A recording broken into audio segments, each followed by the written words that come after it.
Islámico, también es presentador de diferentes programas del canal Córdoba Televisión, secretario general de la Asociación Jóvenes Musulmanes de España. Agradecemos al hermano Hisham por estar con nosotros. A mi derecha, el profesor, el hermano Mohammed Said Alilesh, también viene desde Madrid, es licenciado en Estudios Islámicos y Ciencias del Corán, alhamdulillah, memorizador, hafiz del Corán, especializado en las 10 qira'at, de las 10 formas y variables de la recitación del Corán, es especialista en fiqh, imam y khatib, es director de contenidos del canal Córdoba Televisión y, alhamdulillah, es el presidente y fundador de la Asociación Jóvenes Musulmanes de España. Hermano Mohammed Said, barakallahu fik por estar con nosotros. Y en tercer lugar, nuestro querido hermano, el profesor Mohammed Aisa García, es de Argentina, actualmente afincado en la ciudad de Barranquilla, en Colombia, es licenciado en Ciencias Islámicas, especialización, muchas zetas había ahí, especializado, mejor, ¿verdad?, en Ciencias del Hadith, alhamdulillah, por la Universidad al-Qura de la ciudad de la Meca. Alhamdulillah, es mediador social, mediador familiar y matrimonial. Alhamdulillah, ha traducido más de 50 obras y también es escritor de otras tantas. Ha sido traductor, alhamdulillah, del Corán el Karim del árabe al español, recientemente se publicó, y es también imam, khatib, y alhamdulillah fue alumno de Sheikh Mohammed bin Saleh al-Uthaymin, rahimahullah ta'ala. Hermano Mohammed Aisa, barakallahu fik por estar con nosotros. Assalamu alaikum wa rahmatullah. Un gusto estar aquí con ustedes. Barakallahu fik. Vamos a empezar, inshallah. Tenemos preparado una serie de bloques temáticos que queremos tratar, analizar con nuestros hermanos al respecto.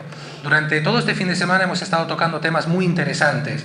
Hemos hablado del extremismo, del radicalismo, del fanatismo, del terrorismo. Hemos identificado y analizado diferentes grupos desviados por nombre y, alhamdulillah, los hemos condenado de forma rotunda. Hemos advertido a nuestros jóvenes y mayores acerca del desvío en creencia y personalidad de estos grupos desviados. Hemos definido lo que es el terrorismo y el extremismo en sí. Hemos hablado de causas, de soluciones. Hemos tratado durante toda una ponencia de lo que es el concepto de medios de comunicación y el efecto que tienen tanto dentro del mundo del fanatismo y el terrorismo como desde la perspectiva de Occidente. Hemos dedicado una conferencia entera esta mañana acerca de lo importante que es la búsqueda del conocimiento para no ser embaucados, para no ser engañados por estos piratas informáticos que intentan reclutar a jóvenes para llevarles a la destrucción. Fue una conferencia realmente maravillosa, como todas las de nuestros hermanos durante este fin de semana. Voy a plantear la primera pregunta a modo introductorio para nuestros hermanos uno a uno. Va a ir respondiendo y analizando como Allah ha decretado, inshallah, y de acuerdo a su perspectiva, estos bloques temáticos. Pido a la mesa redonda que, a diferencia de Madrid, cuando llevamos a cabo otra mesa redonda y otro seminario ahí, que seamos breves. Tenemos poco tiempo porque Allah lo ha decretado así, y que inshallah sean pinceladas importantes y que nos inclinemos por lo más beneficioso. Voy a empezar con el profesor Mohammed Aisa García, con el profesor a mi derecha, Mohammed Said Alilesh, al que le pido que nos hable del primer bloque temático a forma de introducción. ¿Qué es el radicalismo? ¿Cómo podemos definir el radicalismo haciendo incidencia, enfatizando el radicalismo violento? ¿Cómo lo podemos abordar? Una introducción, definición. Barakallahu fik. Adelante. Bismillahirrahmanirrahim. Alhamdulillah. Sallallahu sallam wa baraka ala mulana rasulillahi wa alihi wa sahbihi. En nombre de Allah, el misericordioso y clemente, alabado sea Allah. Que la paz y las bendiciones de Allah sean con su amado profeta Muhammad, sus familiares, compañeros y aquellos que siguieron su guía hasta el día del juicio final. Para meternos en materia sin introducciones, desde mi punto de vista, el radicalismo, la radicalización, es una postura intransigente, inflexible, basada sobre una mala interpretación de los preceptos religiosos, de los conceptos religiosos, que lleva a una manifestación violenta, un fanatismo ideológico, un monopolio de la verdad, una intransigencia a la hora de tratar con los textos jurídicos, la perspectiva religiosa, que nos lleva a adoptar actitudes violentas que lamentablemente acaban manifestándose a través de acciones terroristas, incluso atentar en contra de la vida de los demás. Es una postura intransigente, inflexible, basada sobre una mala interpretación de los conceptos religiosos. Barakallahu fik, barakallahu fik. Pasamos al profesor Hisham, por favor. Radicalismo violento, definición, pensamiento, reflexiones, adelante.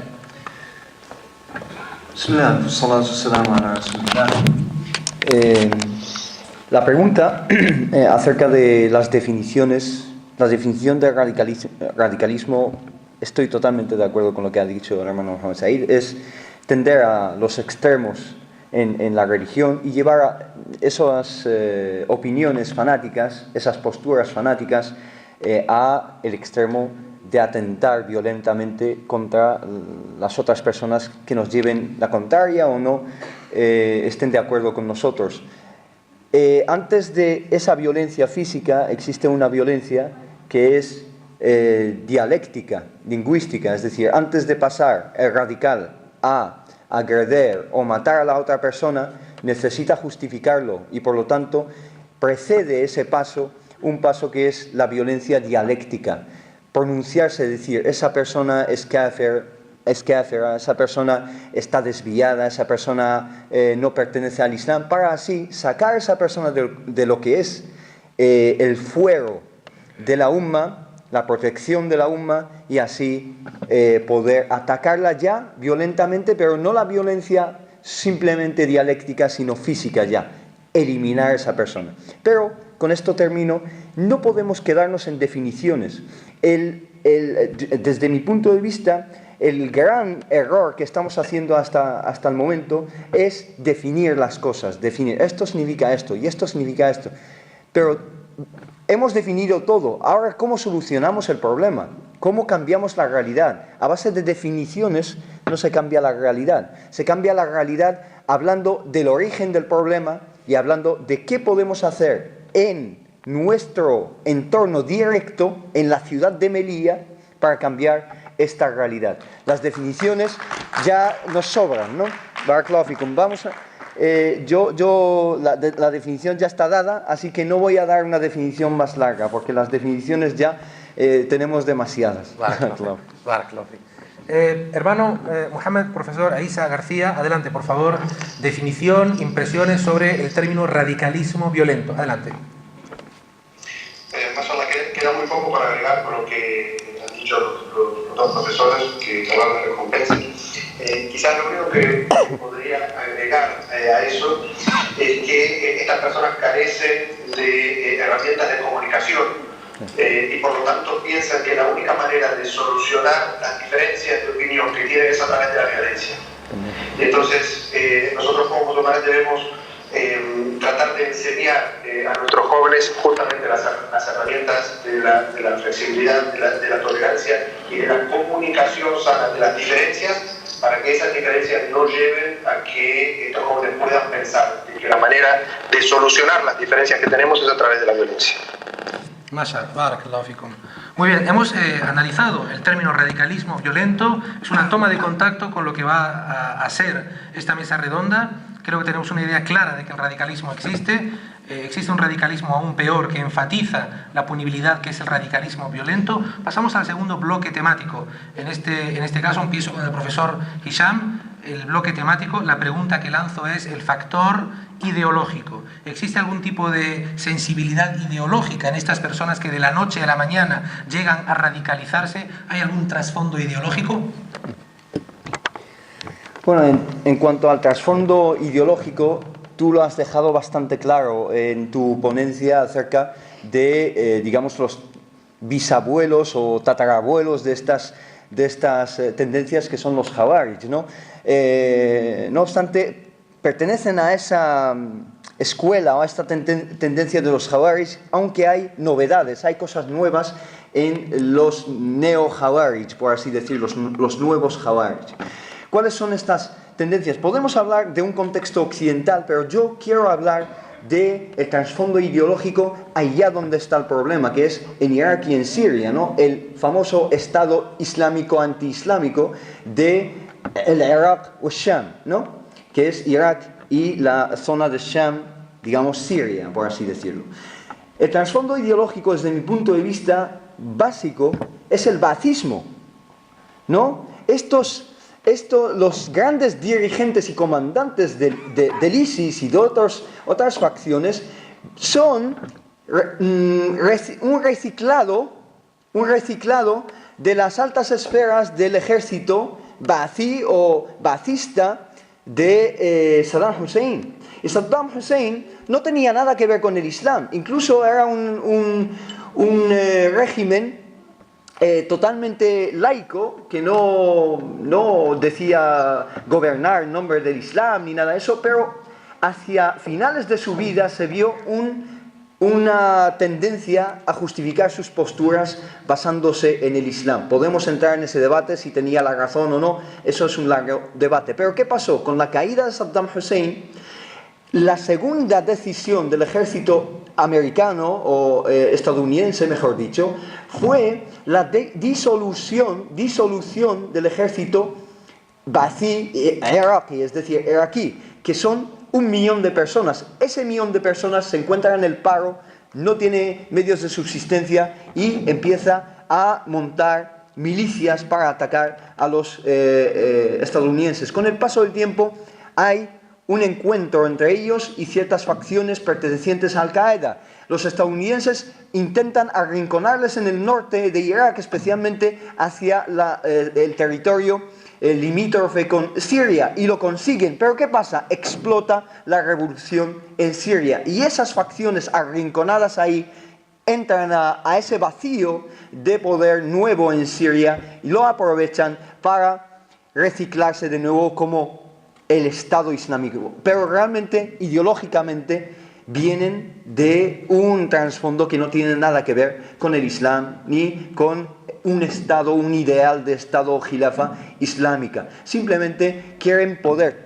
Podemos hablar luego de cuál es el objetivo. ¿Realmente quieren gobernar según nos manda el Corán y la Sunna? ¿O realmente son gente hambrienta de poder, un poder que les ha sido usurpado o que han perdido en otras partes del mundo? Eso en Oriente. Aquí en Occidente se puede hablar de muchas cosas. Yo creo que el factor fundamental es la islamofobia. Chicos que se ven desarraigados. Es un factor ideológico la islamofobia. La islamofobia es una ideología. Chicos que se ven desarraigados y por lo tanto se ven fuera de lugar y buscan una causa mayor donde ir y tener una función. Un chico que ejecuta a una persona ve que sus acciones tienen repercusión a nivel mundial. Aparece en YouTube y es parte de algo grande, un Estado islámico, etc. Grandes lemas que realmente son sangre y destrucción. Creo que estas dos vertientes nos explican un poco el tema.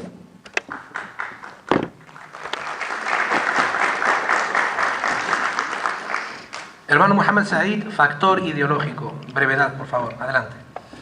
Por supuesto hay factor ideológico porque estamos hablando de una tendencia extremista a la hora de interpretar unos fundamentos espirituales religiosos.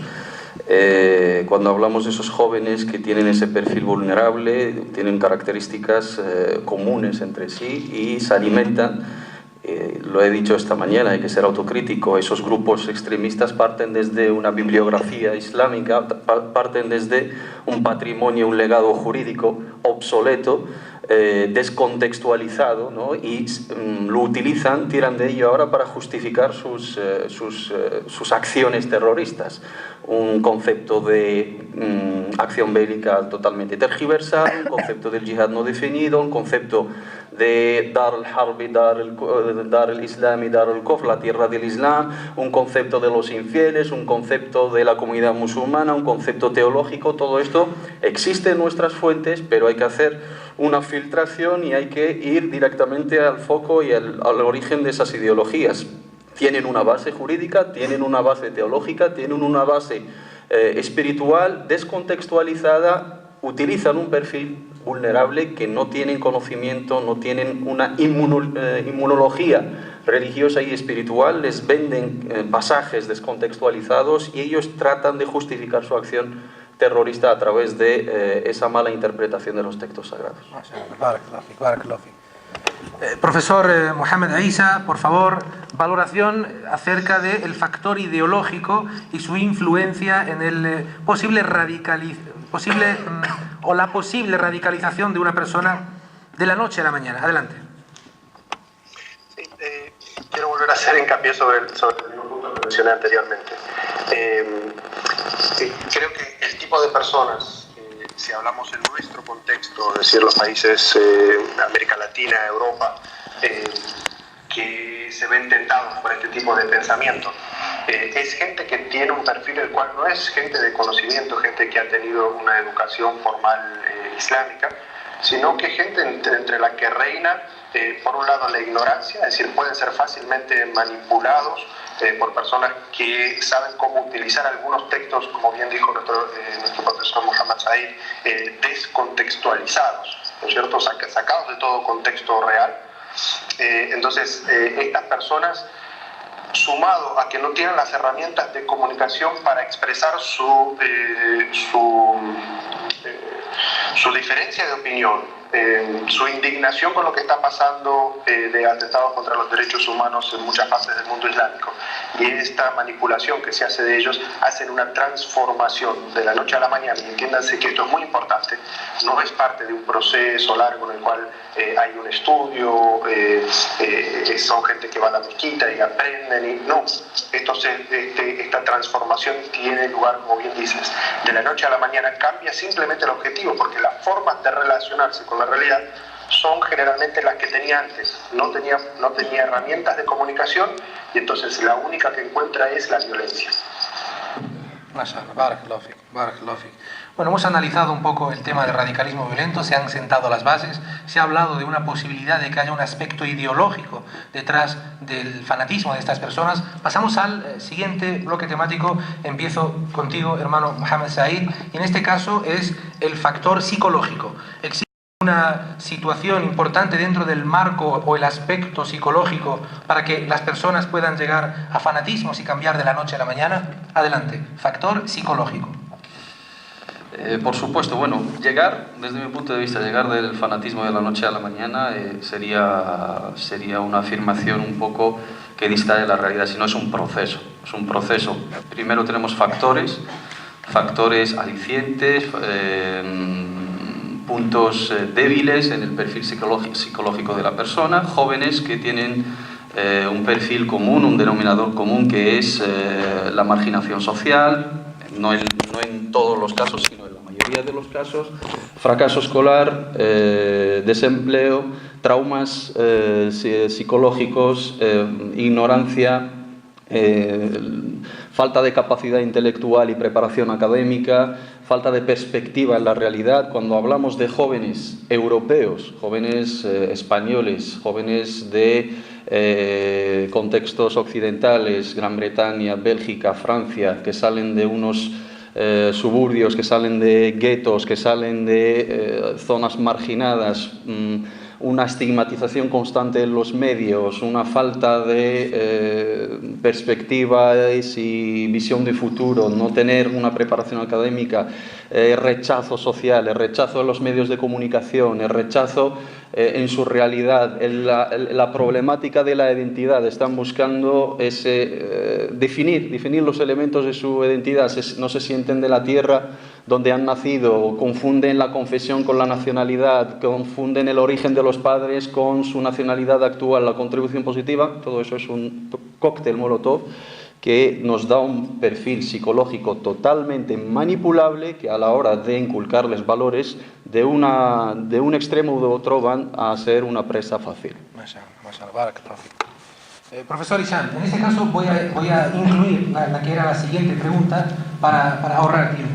Volvemos al mismo aspecto que acabamos de tocar en este bloque temático, que es el factor psicológico. Si de alguna forma u otra cree usted que puede afectar a la personalidad de la persona en un contexto fanático o radical. Y también incluimos el siguiente bloque temático, que en este caso sería el contexto o el tejido social en el que vive, si cree usted que puede influenciar la mentalidad o la forma y perspectiva de ver las cosas de esta persona. Adelante.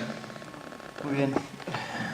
Bueno, son dos preguntas, yo creo que claves, ¿no? Estamos tocando el corazón del problema. Hay que diferenciar entre los ámbitos sociales occidentales y orientales, por así decirlo, ¿no? Cuando digo oriental estoy hablando del mundo musulmán y especialmente del mundo árabe. Digo especialmente del mundo árabe porque se ve estadísticamente una ausencia grande de, entre comillas, yihadistas de Indonesia y de Malasia. ¿Por qué? ¿Por qué son especialmente de ciertas partes del mundo musulmán y no de otros? ¿Cuántos yihadistas, entre comillas, porque aquí estoy utilizando la jerga periodística para que nos entiendan también nuestros compañeros los periodistas, ¿cuántos combatientes vienen de Senegal? ¿No? ¿Por qué? ¿Por qué no vienen de Senegal? Senegal también es un país musulmán. Hay pocos, muy pocos, que sean de Senegal, que sean de Gambia, más que Senegal, de Gambia. ¿Por qué? Porque la educación en Senegal y en Gambia y en Indonesia y en Malasia, en la India, en muchos sitios del mundo musulmán difiere también de otros puntos del mundo musulmán. Es que hablamos del mundo musulmán como si fuese un monolito, algo homogéneo. Vuelvo a la pregunta. Primero, perfiles psicológicos. Hay que diferenciar el perfil psicológico del joven que viene de Occidente y el joven que viene del mundo musulmán. Voy a hablar de la violencia. Ha mencionado una palabra clave, digamos aquí un keyword, ¿no? Una palabra clave, la ha mencionado el hermano Mohammed Said, que es el trauma. Yo no soy un psicólogo, tengo conocimientos muy básicos de psicología, pero aún así me voy a atrever a decir o apostar a que muchos de esos jóvenes sufren un trauma. Sufren un trauma que les afectó de pequeños y se está manifestando de una forma u otra en su adolescencia, juventud o madurez ya, se está manifestando de una forma u otra, porque no se puede explicar que una persona, sea musulmana o no, estamos hablando de una persona, un ser humano, sea capaz de degollar a otra persona sin parpadear, si esa persona no tiene un trauma. Esa persona tiene un trauma, tiene un problema psicológico muy grave, no solo psicológico, sino psíquico muy grave. Y por lo tanto, apuesto a que esos chicos y esas chicas han sufrido diferentes tipos de traumas y diferentes violencias. De pequeños sufrían una violencia en el entorno familiar, una violencia hacia su propia persona o una violencia hacia un ser muy querido. También una violencia sexual. Aquí hay muchos tabúes que no voy a adentrarme, pero también existe la violencia sexual en el mundo musulmán y árabe, y también muchos niños que sufren esa violencia están muy propensos a tener un odio y un trauma ahí que se va a explotar y va a manifestarse de una forma u otra. También la violencia hacia la mujer, es decir, un niño que vive en un entorno familiar donde ve a su ser más querido, que es ummuk, es tu madre, y la ve siendo humillada de diferentes formas y atacada, ese niño va a tener un odio que se va a manifestar hacia otras personas. La violencia que sufren los niños de pequeños se manifiesta de una forma u otra, palizas y diferentes, la violencia verbal, la humillación, etc. Luego hablamos de socialmente el desarraigo, que estos chicos se ven fuera de lugar. Y ahí ya he hablado, no me voy a extender más, he hablado de la islamofobia y todos sabemos a lo que me refiero en este ámbito. El paro, el desarraigo social, el fracaso escolar. Lo hemos tocado en varias ocasiones, así que no me extiendo más. Profesor Mohammed Isa, la misma pregunta, la misma valoración, aspecto psicológico y la cuestión del tejido o marco social en la que una persona pueda vivir o convivir con otras personas. ¿Puede afectar a una persona para radicalizarse en cortos periodos de tiempo? Adelante. Bueno, si analizamos el perfil de la mayoría de estos jóvenes que se han unido o han intentado unirse a estos grupos violentos, vemos que hay un patrón. Dentro de este patrón está, como bien mencionaban los dos ponentes anteriores, hablar sobre el ostracismo dentro de su propia sociedad. Es decir, no son gente que está que se siente parte de la sociedad, sino gente que tiene problemas con acceder a una buena educación, a una buena crianza, a tener un trabajo, se siente de alguna manera discriminado dentro de su propia sociedad. Muchos de ellos también tenían un prontuario criminal, es decir, vuelvo hacia lo mismo, de que su forma de solucionar sus problemas no era a través de las vías legales o del esfuerzo del trabajo, sino que era una vía criminal, es decir, ya era un patrón dentro de su propio comportamiento. Entonces, simplemente ahora ha cambiado su objetivo, o sea, ya no es una forma de venganza hacia la sociedad en la que vivía su criminalidad, sino que su criminalidad ahora está dirigida hacia ese nuevo objetivo con el cual le acaban de lavar el cerebro, que es simplemente matar a mansalva o irse a un lugar donde hay un supuesto Estado Islámico para dar su vida por ello. Entonces sí vemos que hay en mi humilde forma de ver un trasfondo tanto psicológico como un perfil social dentro de la enorme mayoría de los que se unen a estos grupos. Mashallah, barakallahu fik. Bien, vamos a pasar al siguiente bloque temático. Es muy importante. En este caso pido sinceridad y empatía a nuestros interlocutores, a nuestros ponentes, para que se dirijan directamente a nuestros asistentes, así como a todas aquellas personas que nos estén viendo a través de Internet. La cuestión es directa, sencilla y muy sensible. Fijaros en la situación. Madrid, mesa redonda, estos dos ponentes estaban conmigo y pueden atestiguar lo que voy a decir, y es que en el turno de ruegos y preguntas una hermana se levantó y nos confesó casi con lágrimas en los ojos que durante un tiempo estuvieron intentando, ¿cuál es la palabra? Captarla por internet. Estuvo a punto de abandonar su familia. Le habían prometido el paraíso en la tierra. Le habían prometido todo lo que una persona puede desear. Y estuvo a punto de abandonarlo todo, abandonar a su familia. Le mandaron los billetes de avión para marcharse y viajar a Siria. Y con lágrimas nos decía: doy gracias a Dios de estar aquí hoy y de no estar con estos salvajes. Por lo tanto, pido que desde el corazón habléis a todos los jóvenes que nos estén escuchando y que les digáis y les aconsejéis lo que creáis oportuno en caso de que algún bandido o en caso de que algún criminal esté intentando infundir el terror en sus corazones para convencerles a ir a otro país y participar en un conflicto bélico o beligerante que nada tiene que ver con la realidad del Islam. Empiezo con el profesor Mohamed Isa García. Adelante. Bueno, mi consejo hacia todos los jóvenes en este aspecto es que la forma que utilizan estos grupos para captar es a través de la emocionalidad.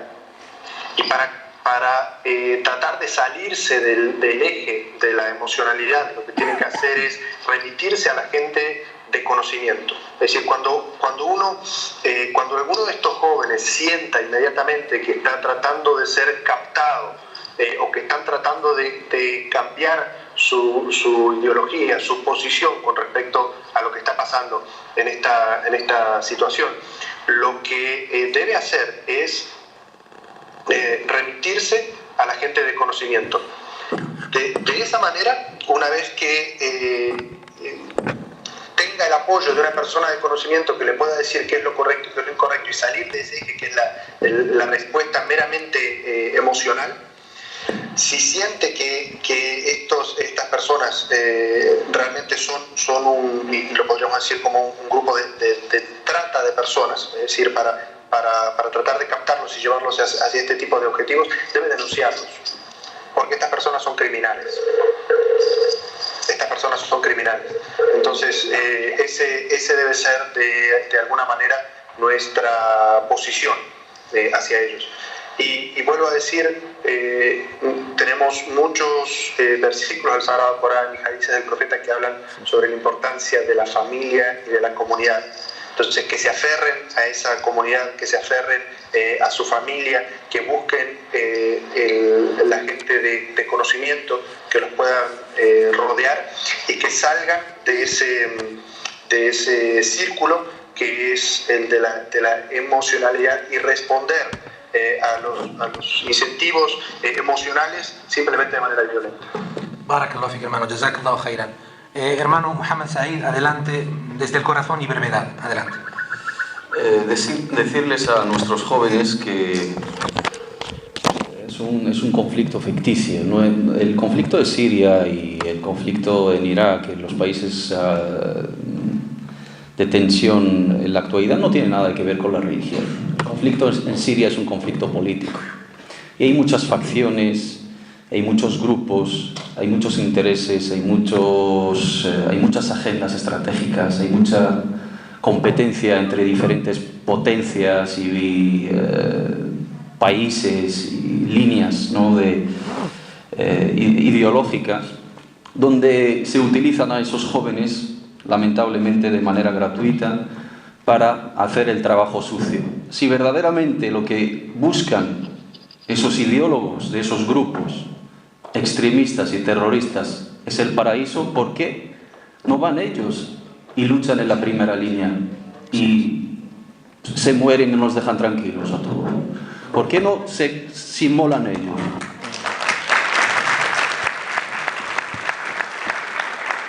Si verdaderamente tienen el paraíso asegurado, pues que vayan ellos.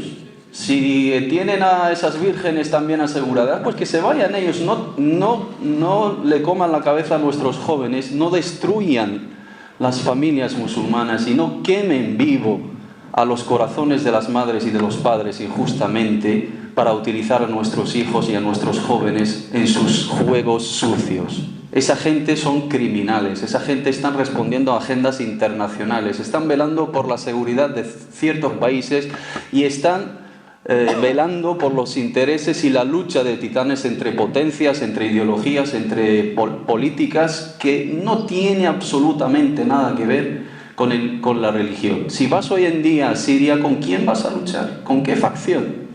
Hay tropecientos mil. El ISIS, Nusra, Harar al-Sham, Jaish al-Islam, el Ejército Libre, las milicias chiitas, las milicias de Hezbollah, las milicias iraquíes, el régimen de Bashar al-Assad, los civiles. ¿A dónde vas a ir? ¿Con quién vas a estar? ¿Quién tiene la razón en todo eso?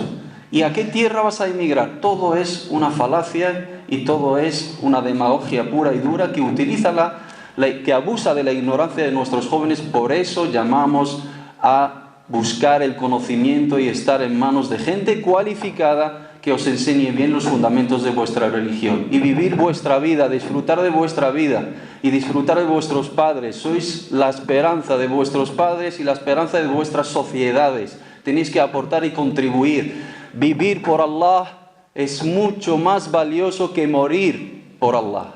La construcción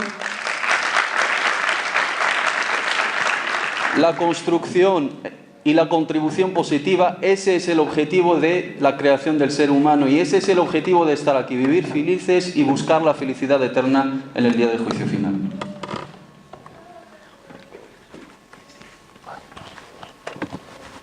Barakallahu fik, hermano. Muy claro. Hermano Hisham, en esa cámara que nos está viendo, hay gente viéndote, hermanos, hermanas. Deseo que te dirijas a ellos, que les hables del corazón. ¿Qué les dices en caso de que alguien les haya intentado manipular y simplemente les haya mandado cualquier link, cualquier enlace sobre la virtud de viajar a Siria, a Irak o a cualquier país? Es una intervención muy íntima y te están escuchando. Adelante. Barakallahu fik, haces muy bien en decir que me dirija a la cámara porque sé que la gente que está, los hermanos y las hermanas que están presentes aquí con nosotros no corren riesgo de ser captados y captadas por estos grupos, pero necesito que todos los que estén aquí sean un factor en el cambio, que vosotros y vosotras llevéis este mensaje y lo difundáis y que vosotros que os vais a quedar aquí, porque mañana yo me vuelvo a la capital de España, pero vosotros os quedáis en esta realidad y la responsabilidad, la gran responsabilidad recae sobre vuestros hombros. Ahora bien, hermanos y hermanas jóvenes musulmanes de este país y del mundo, tenéis que saber que se os está vendiendo una falsedad. Os están vendiendo lemas y conceptos muy grandes bajo la falsedad. Se os está falseando la realidad. Se está hablando de la khilafa. Si leéis el Corán, una de las primeras ideas y una de las primeras cosas, uno de los primeros conceptos que aparece en el Corán es el ser humano como Khalifatullah. وَإِذْ قَالَ رَبُّكَ لِلْمَلَائِكَةِ. Cuando Allah dijo a los ángeles, el anuncio, la anunciación de Allah subhanahu wa ta'ala a los ángeles, إِنِّي جَاعِلٌ فِي الْأَرْضِ خَلِيفَةً, voy a poner en el mundo un khalifa. ¿Qué dijeron los ángeles? ¿Acaso vas a poner a alguien en la tierra que va a difundir la corrupción, la sangre, el derrame de sangre, la destrucción? Los ángeles, Allah subhanahu wa ta'ala, ¿qué dijo Allah? Inni a'lamu ma la ta'lamun. El ilm de Allah subhanahu wa ta'ala. Y después del ilm de Allah subhanahu wa ta'ala nos habla el Corán del ilm del ser humano que Allah subhanahu wa ta'ala le ha enseñado. وَعَلَّمَ آدَمَ الْأَسْمَاءَ كُلَّهَا. El ilm. Entonces, la khilafa es la antítesis de ese miedo que tenían los ángeles, la destrucción y el derrame de sangre. La khilafa que nos quieren vender, esta falsedad que nos quieren vender, es totalmente lo contrario de la verdad que nos presenta Allah subhanahu wa ta'ala como introducción al libro, al que no le viene la falsedad ni por delante ni por detrás, que es el Corán el Karim. Tened cuidado con estos conceptos, el khilafa, el jihad. ¿Qué es el jihad? ¿Qué concepto es el jihad? ¿Qué condiciones tiene el jihad? ¿Qué condiciones éticas tiene el jihad?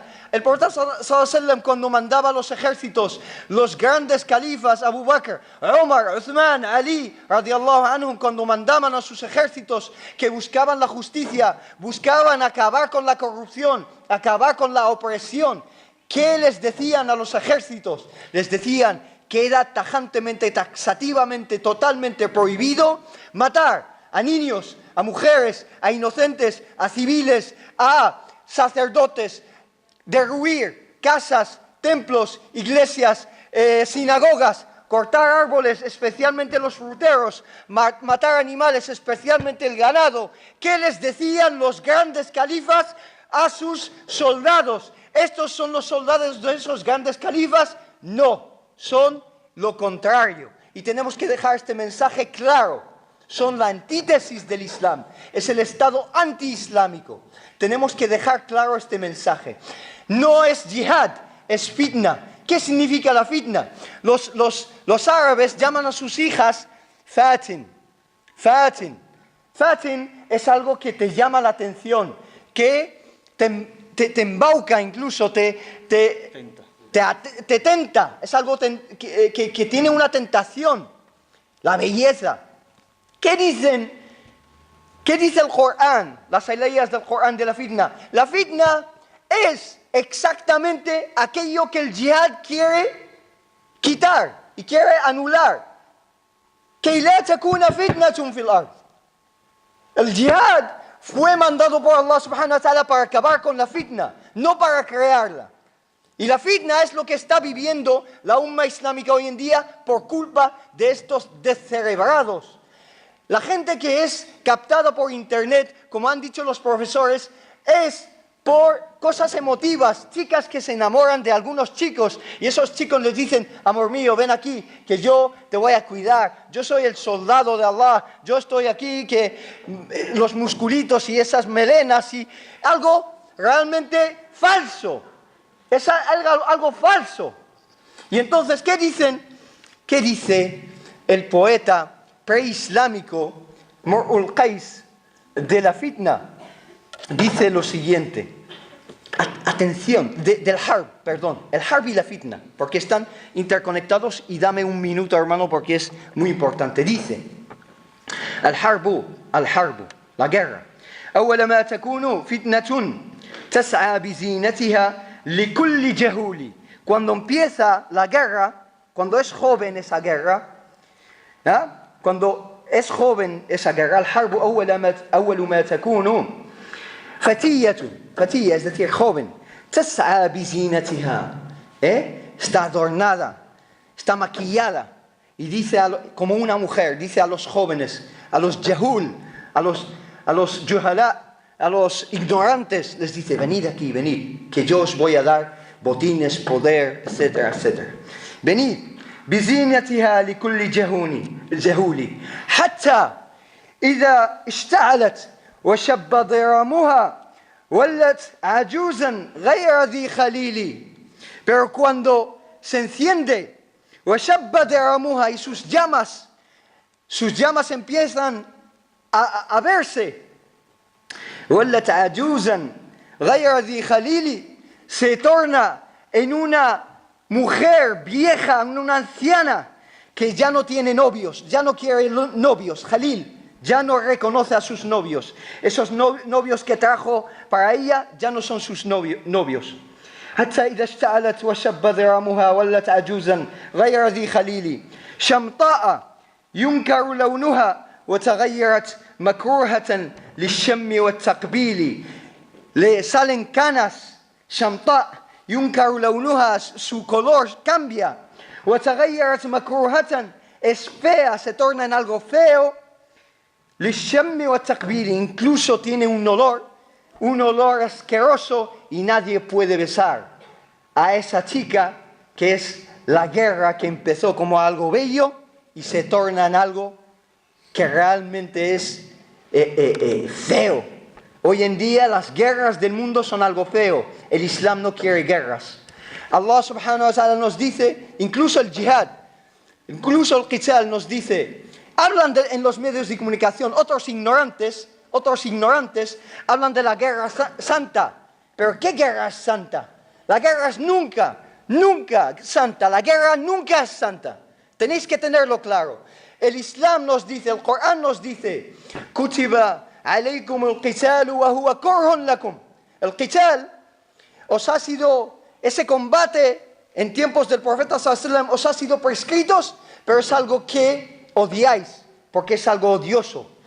No es un medio, no una finalidad.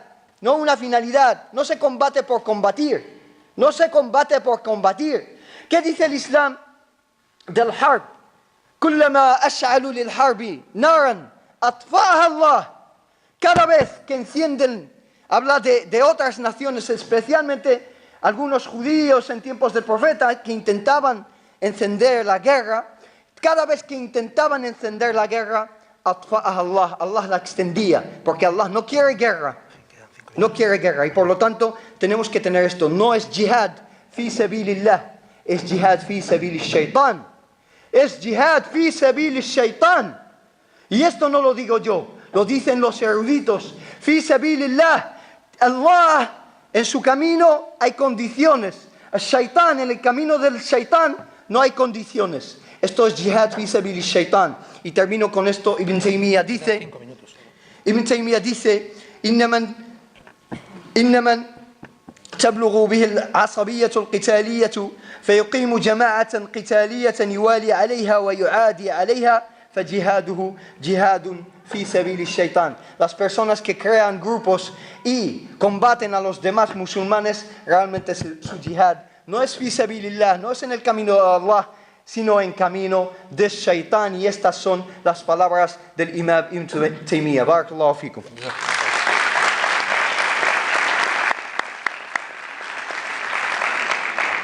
Assalamualaikum. ¿Terminamos ya? Sí. Ya no habrá tiempo para intervenciones del público. ¿Cuántos? Lo sentimos mucho. Ya es hora de salir. Ya hay que salir ya. Allah. Bien, entonces necesito... Hermano, ¿qué has pasado? ¿Qué hacemos con este ahora, ¿Qué hacemos?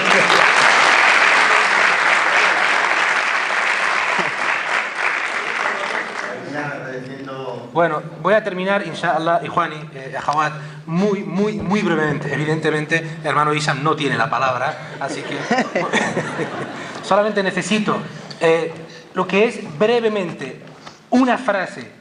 Debe quedar muy claro, porque era el siguiente bloque temático. Debido a vuestro conocimiento y a vuestro seguimiento dentro de las ciencias islámicas, definir en una frase de no más de 5 palabras cuál es el veredicto, el juicio islámico acerca de grupos desviados como ISIS, Daesh, Boko Haram, Al-Qaeda, Jabhat al-Nusra, etcétera, etcétera, etcétera. ¿Cuál es el veredicto islámico acerca de estos grupos? 3 palabras. 2 palabras. A ver, los grupos extremistas, terroristas, no los consideramos dentro del círculo del Islam. Tenemos que diferenciar entre grupos de resistencia, por supuesto, que están luchando por la liberación de sus tierras como autóctonos, eso es una cosa. Los grupos que actúan en nombre del Islam matan indiscriminadamente a musulmanes y no musulmanes, pensando o vendiendo a los demás que están haciendo jihad, ni son musulmanes, ni nos pertenecen, ni hablan en nuestro nombre, ni actúan en nuestro nombre, ni son musulmanes desde nuestra perspectiva islámica. Barakallahu fik. Muy bien, ha quedado muy claro. Profesor Isa García, ¿cuál es el veredicto islámico acerca de grupos como ISIS, Al-Qaeda, Daesh, Boko Haram, etcétera, etcétera, etcétera? Bueno, ellos que han mencionado los sabios a lo largo de la historia son grupos que justifican la matanza de manera irrestricta, y eso evidentemente el Islam está condenado. Hay una sacralidad de la vida, está prohibido matar y atentar contra la vida de las personas, y por lo tanto lo que decimos a nuestros jóvenes: aléjense de todos esos grupos. Barakallahu fik. Jazakumullahu khairan. Creo que ha quedado bastante claro. Creo que el mensaje ha sido nítido y no hay lugar a la duda en cuanto a la contundencia y el rechazo que desde la Comisión Islámica y desde este seminario se intenta transportar a Occidente, al mundo, a Melilla en particular, a través de medios de comunicación que han estado con nosotros. Rechazamos de forma contundente a estos grupos terroristas. Hemos intentado analizar de forma empírica, académica y sobre todo desde el conocimiento islámico estos grupos y su esencia interna, la cual rechazamos por completo, y solamente nos queda decir que sois vosotros los que debéis transmitir este mensaje y esta ideología al exterior. Solo tenemos que agradeceros vuestra paciencia, vuestro amor por buscar el conocimiento y intentar, inshallah, mejorar en lo que a la conducta social se requiere, y aqida, porque todo esto es la esencia de la creencia en el Islam. Y pedimos a Allah subhanahu wa ta'ala que en primer lugar recompense a la Comisión Islámica de Melilla, a nuestro presidente, el querido hermano Driss Mohamed Amar, hafidahullah ta'ala, a todo el equipo de la Comisión Islámica de Melilla. Un gran saludo y un gran agradecimiento a todos los hermanos y hermanas voluntarios que han estado durante todos estos días machacándose día y noche para que tengamos comodidades. Agradecemos, como no, al Palacio de Exposiciones y Congresos, a su directora, a todos los empleados, al seguridad que me está mirando y está haciendo así ya desde la puerta para que terminemos, y un fuerte abrazo con mucho amor. Un momento, por favor, no hemos terminado, un segundo. Ahora viene otro agradecimiento. Un agradecimiento al hermano profesor Mohamed Said Alilesh por haber venido desde Madrid a estar con nosotros. Le queremos y esperamos que vuelva más veces con nosotros. Gracias a vosotros por la invitación y siempre estoy a vuestra disposición, inshallah. Barakallahu fik. Más sincero agradecimiento a todos los ponentes y a todo el público inscrito y no inscrito. Y se puede decir con rotundidad que los objetivos que se ha marcado la Comisión Islámica de Melilla al organizar este evento ha sido un éxito y se han cumplido las expectativas. Agradecemos, me están bajando el volumen como en los Oscars, ¿esto qué es? De verdad, hola. Salam alaikum. Agradecemos también al profesor, al hermano Hisham Muhammad por haber venido desde Melilla y habernos... Es el subconsciente. Si quieres me quedo. Por favor, un fuerte aplauso para nuestro hermano Hisham. Y también, de verdad que me han cortado el audio, Y también un fuerte saludo con todo nuestro cariño y nuestro amor al profesor Mohamed Aissa García desde Colombia. Te queremos, hermano. En nombre de la Comisión Islámica de Melilla y toda la organización, Barakallahu fikum, un gran saludo y apreciación para todos vosotros. Jazakumullahu khairan y que Allah os bendiga. Assalamu alaikum wa rahmatullahi wa barakatuh. Hermano Aissa, un abrazo muy fuerte, Habibi, cuídate y nos vemos pronto. Un saludo muy fuerte para todos. Muchas gracias por invitarme y participar. Assalamu alaikum. Alaikum salam wa rahmatullahi wa barakatuh.